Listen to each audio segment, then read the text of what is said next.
안녕하세요. 사랑하는 나그네교회 교회 여러분, 그리고 하나님의 말씀을 함께 즐거운 마음으로 읽어가는 그리스도 안의 형제 자매된 교회 여러분, 오늘 우리가 읽을 주의 말씀은 학개서 2장의 말씀입니다. 학개서 2장은 1장에서 주어진 첫 번째 성전 재건 건축과 관련한 예언에 이어서 두 번째, 세 번째, 네 번째, 세 번에 걸친 예언이 2장에 실려져 있습니다. 그러면서 그 주신 내용은 특별합니다. 솔로몬 때 지은 성전에 비해서 바벨론 포로에서 돌아온 이 백성들이 짓는 성전은 비교할 수가 없습니다. 솔로몬 때는 물자와 그 모든 기술력과 이런 것이 가장 탁월했을 때 지은 성전이기 때문에 지극히 누가 봐도 물리적으로도 영광스럽고 대단한 성전이었죠. 그러나 이제 바벨론 포로에서 돌아온 유대인들이 그 땅에서 근처에 있는 나무를 베어다가 짓고 함에 있어서 이전처럼 많은 금으로, 이전처럼 많은 은으로, 이전처럼 많은 구리로 이렇게 성전을 다 재건할 수가 없습니다. 그러니까 외적으로 볼 때는 더 초라하지요. 그러나 두 번째 예언에서는 새 성전의 영광이 이전 성전의 영광보다 더 클 것이라고 말씀합니다. 도대체 무슨 뜻일까? 그리고 세 번째 예언은 성전 공사를 다시 했을 때 하나님께서 그들에게 복을 주신 내용이 있다는 걸 말씀해 주고요. 네 번째 예언에서는 스룹바벨을 통하여 예수 그리스도의 오심에 대한 예언적 내용이 기록되어 있습니다. 먼저 1절부터 9절이 두 번째 예언입니다. 문장을 읽어가 보죠. 1절 일곱째 달 곧 그 달 20일에 여호와의 말씀이 선지자 학개에게 임하니라 그랬습니다. 첫 번째 예언이 다리오 왕 2년 6월 24일인데 7월 21일이니까 약 27일 정도, 한 달 정도 남짓 흐른 뒤에 다시 선포된 것입니다. 2절 너는 스알디엘의 아들 유다 총독 스룹바벨과 여호사닥의 아들 대제사장 여호수아와 남은 백성에게 말하여 이르라. 그래서 1장에서 봤던 첫 번째 예언의 대상과 똑같죠. 자, 무엇을 말하고 하는 것일까요? 3절 너희 가운데에 남아있는 자 중에서 이 성전의 이전 영광을 본 자가 누구냐? 이제 이것이 너희에게 어떻게 보이느냐? 이것이 너희 눈에 보잘것없지 아니하냐? 그러니까 솔로몬 성전이 예루살렘 정복에서 함락되어지고 다 무너지고 바벨론 포로로 끌려가 돌아온 시점을 따져보면 그 시점 사이에 아주 나이가 많은 분들은 이전에 봤던 솔로몬 성전의 영광이 기억되어 있죠. 그래서 그분들은 항상 그때 솔로몬 성전의 영광을 그리면서 하나님 그 가나안 땅으로 약속의 땅으로 돌아가는 날을 손꼽아 기다리며 주 앞에 기도했을 거예요. 근데 마침 돌아왔거든요. 돌아와서 성전을 새로 건축하려고 했더니 이전 솔로몬의 영광에 비교해 볼 때 보잘것없는 것이죠. 하나님께서 알고 계세요. 너희 눈에 보잘것없지 아니하냐. 지금 짓는 이 새 성전이 이전 솔로몬 성전에 비해서 초라하다. 그러나 하나님께서 말씀하신 초점은 여기에 있습니다. 그러나 성전의 중요한 것, 성전의 영광은 무엇에 있겠느냐? 그것이 외적인 화려함이 있겠느냐? 아니면 내가 그곳에 있는 임재에 있겠느냐? 이걸 물으시는 거죠. 성전의 성전다운 영광은 외적인 화려함이 있는 것이 아니라 하나님께서 그 성전에 함께 계시는가에 있죠. 그 성전이 아무리 화려해도 우상 숭배가 그곳에 자행된다면, 심지어는 솔로몬 성전에서 망하기 전에 남쪽 유다는 타락하여서 그 솔로몬 성전에서 우상에 드는 분향까지 했었거든요. 그런 일에 비해 볼 때 지금 솔로몬 성전은 껍데기에 불과한 거죠. 그리고 이 새 성전은 주께서 약속대로 그들을 포로에서 귀환시켜 다시 짓게 하실 때는 내가 이곳에 임하여 이 성전을 영광스럽게 하겠다는 말씀을 주시는 거죠. 그러니까 너희가 이제 영적으로 갱신하여 주 앞에 성전을 짓고 새로운 마음으로 나올 때는 오히려 이 성전이 외적으로는 화려하지 못해도 더 영광스러운 것이라고 말씀하세요. 근데 이것은 참 중요해요. 이전 영광보다 이 새 성전으로 인한 나중 영광이 더 클 것이라는 말씀에 암시되는 신학적 의미는 이 새 성전 자체가 예표적으로 가리키는 참된 성전인 그리스도를 바라보게 하는 것이죠. 그래서 이 학개서에 나오는 두 번째 성전 자체는 별거 아니에요. 그런데 이걸 통해서 가리키는 참된 성전인 그리스도를 보게끔 한다는 의미에서 솔로몬 성전보다 비교가 안 되는 참된 영광이 있는 것이죠. 솔로몬의 영광 성전도 궁극적으로 그리스도를 가리키지만 이 다 무너진 성전 속에서 다시 돌아와 새 성전을 짓게끔 하는 이것은 참된 그리스도 안에서 회복되어진 영적 은혜를 가리킨다는 측면에서 더욱더 그 의미가 크다고 볼 것입니다. 4절 볼까요? 그러나 여호와가 이르노라 스룹바벨아 스스로 굳세게 할지어다 여호사닥의 아들 대제사장 여호수아야 스스로 굳세게 할지어다 여호와의 말이니라 이 땅 모든 백성아 스스로 굳세게 하여 일할지어다 내가 너희와 함께하노라 만군의 여호와의 말이니라. 초라하다고 낙심하지 마라. 오히려 또 방해 세력이 있다고 해서 조금 더 굴하지 마라. 스스로 굳세게 하여 비록 초라하더라도 너희 힘을 다하여 이 새로운 성전을 건축하는 일을 계속하라. 내가 너희와 함께했다 라고 말씀하시므로 그들 하는 일에 대한 하나님이 인정하신 의미를 나타내 보이십니다. 그들의 힘을 얻을 수 있겠죠. 5절의 말씀입니다. 너희가 애굽에서 나올 때에 내가 너희와 언약한 말과 나의 영이 계속하여 너희 가운데 머물러 있나니 너희는 두려워하지 말지어다. 나의 언약이 애굽에 나올 때 너희가 맺었던 언약을 기억하느냐. 그러니까 주님께서는 지금 애굽에 나올 때까지 쭉 역사를 거슬러서 말씀하고 계세요. 굉장한 일이잖아요. 그때부터 나의 영이 계속하여 너희 가운데 머물러 있나니 내가 너희와 언약하여 너희는 나의 백성 난 너희 하나님 될 것이라 말씀한대요. 나의 영이 너희와 함께 머물러 있으므로 너희와 더불어 하나가 되어지는 은혜 이런 것들을 내가 약속하고 있으니 너희 두려워하지 마라. 내 영이 너와 함께 있다는 것은 내가 너희를 버리지 않는다는 뜻이거든요. 하나님께서 징계하고 벌하실 때 영이 떠나신다고 되어 있어요. 근데 내가 영이 너희와 함께 있다는 것은 내가 너희를 버리지 않고 끝까지 붙들겠다는 말씀을 두고 계시니까 비록 눈으로 볼 때 외향적으로는 초라해 보여도 그 새 성전을 지을 때 저들이 두려워할 일이 아니고 낙심할 일이 아니라는 것이죠. 여호와 만군의 하나님께서 너희와 함께 있다는데 그 하나님은 어떤 분이에요? 천지 만물을 지으신 분이잖아요. 그분은 천지 만물을 지은 창조주로서 역사 속에서 땅과 바다와 육지를 진동시켜서 얼마든지 변화시키고 역사를 이끌어 가시는 분이십니다.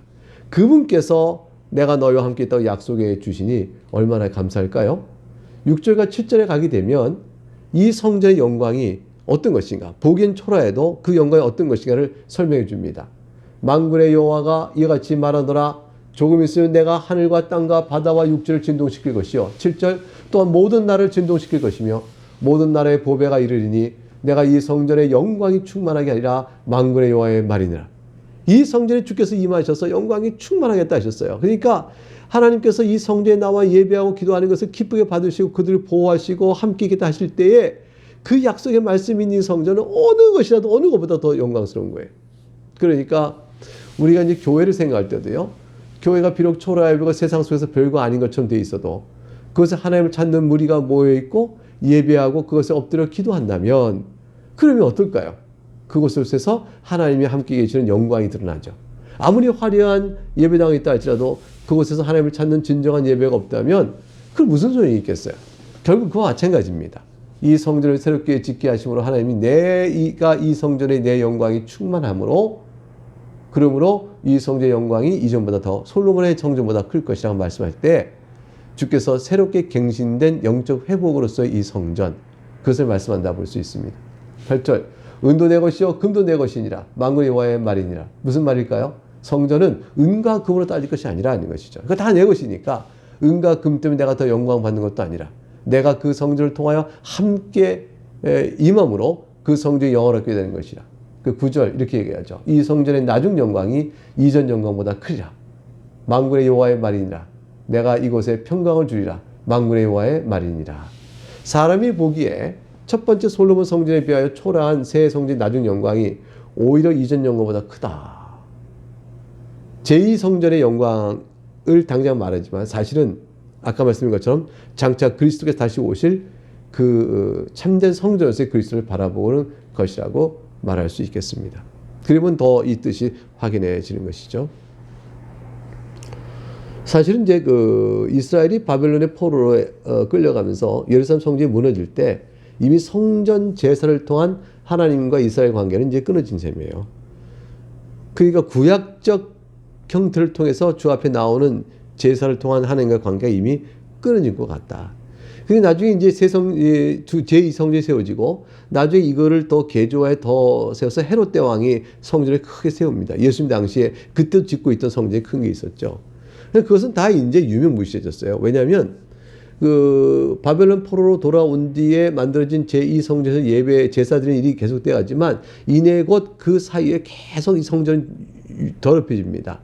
외적의 침해에서요. 그리스의 침략으로 해서 완전히 그 성전이 더러지고 우상숭배와 또 돼지피가 흘려진 등 큰 상처를 입어요. 예수님 오실 때까지 성전이 성전에서 구실을 잘 못해요. 그러니까 하나님께서 그들 가운데 내가 임한다는 상징의 표시해 준 성전의 역사는 솔로몬 때로 사실 끝났다고 거의 볼 수가 있습니다.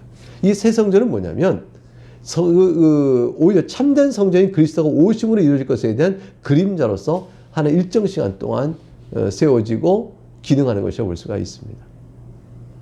10절부터 19절에 세 번째 예언이 나옵니다. 10절 다리오 왕 제2년 아홉째 달 24일에 여호와의 말씀이 선지자 학개에게 임하니라.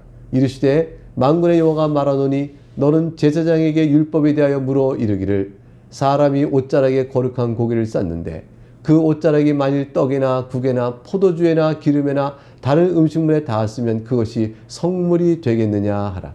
부정해지죠. 학개가 물음에 제사장들이 대답하여 이르되 아니니라 하는지라.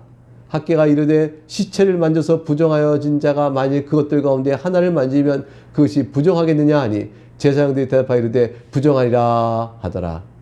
이에 학개가 대답하여 이르되 여호와의 말씀에 내 앞에서 이 백성이 그러하고 이 나라가 그러하고 그들의 손에 모든 일도 그러하고 그들이 거기서 드린 것도 부정하니라. 그러니까 부정한 옷에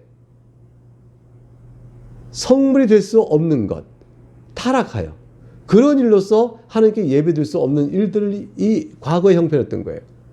그러한 이스라엘 형편이 과거에 부정하고 타락하여 하나님께 예배를 드릴 수 없는 그런 것이었어요. 거룩한 것이 아니었습니다. 이런 것들에 빗대어서 지금 학교는 뭐라고 말하고 싶은 것이냐면 새로운 성전을 세울 때는 과거의 성전에서 우상 숭배하고 우상의 분향들을 이런 일들을 하면 성전에 와서 한들 그것이 거룩한 것이 되겠냐 하신 말씀과 똑같은 거니까 성전에 합당한 제사를 드리기 위해서는 먼저 거룩하고 정결케 되는 일이 필요하다.